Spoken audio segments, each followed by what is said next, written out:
Ang programang ito ay rated SPG. Striktong patnubay at gabay ng magulang ang kailangan. Maaaring may masiselang tema, lengguwahe, karahasan, sexual, horror o droga na hindi angkop sa mga... Yes! I was there! Pero kaya naman ako nandun kasi naghahanap din ako ng clues para matulungan si Lolo. Narito na nga ang ating pakabangan ngayong Huwebes sa abot kamay na pangarap. Nang makumpirma nga dito ni Giselle at RJ itong sapatos ni Zoe ay sakto naman ang pagdating dito ni Zoe at nagtanong ito sa kanila na kung bakit hanap at hawak daw nila ang sapatos nito. At dito naman na sinabi agad ni Giselle dito kay Zoe na siya daw ang dahilan at kung bakit pinakidnap niya itong kanyang lolo Pepe at nagawa niyang maikulog ito sa bangin.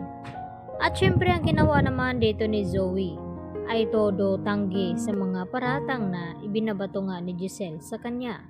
At maya-maya nga dito rin na inamin ni Zoe sa kanila na oo, I was there.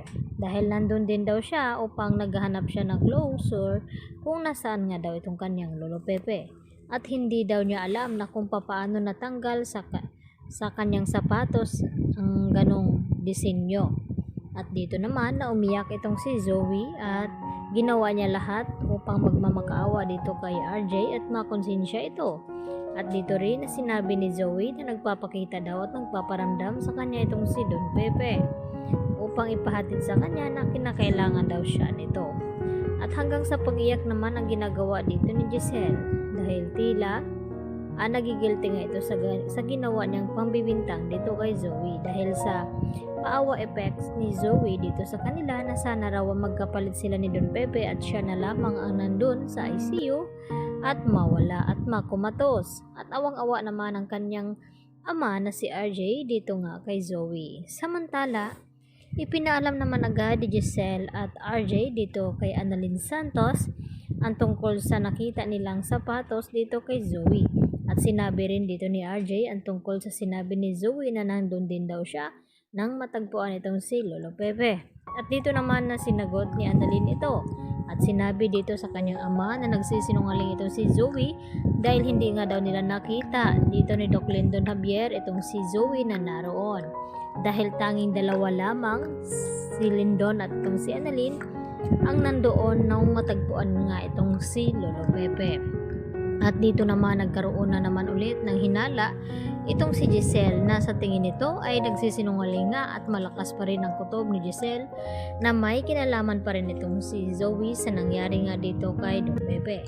At isa na lamang ang kanilang ipinapanalangin ngayon na sana makarecover na nga itong si Lolo Pepe nang sa ganun ay masabi na ni Lolo Pepe na kung sino ba talaga ang mastermind sa pagkidnap nga dito sa kanya.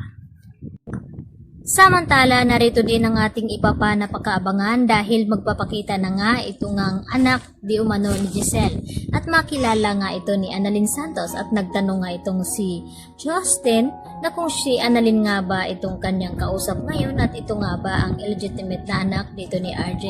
At inamin naman ito ni Annalyn at tuwang-tuwa nga itong si Annalyn na ikinukwento dito kay Lolo Pepe sa loob ng ICU na may isang babae daw siyang nakilala at dumalaw pa ito sa kanya. At walang alam-alam ang mga ito na ito pala ay anak ni Giselle na matagal na nga nilang hinahanap sa akala ni Giselle na wala na nga ito. Kaya yan naman ang ating pagkatutukan mga idol at mga kapuso kung ano nga ba ang papel ni Giselle at dito sa kanyang anak na si Jocelyn.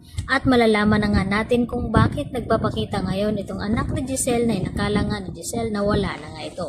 Yan po ang aking karagdagang latest update at marami pong salamat sa inyong pananatiling panonood dito sa aking munting channel at huwag niyo po sanang kalimutan i-like at i-subscribe ang channel na ito. Hanggang sa muli mga kapuso, bye-bye!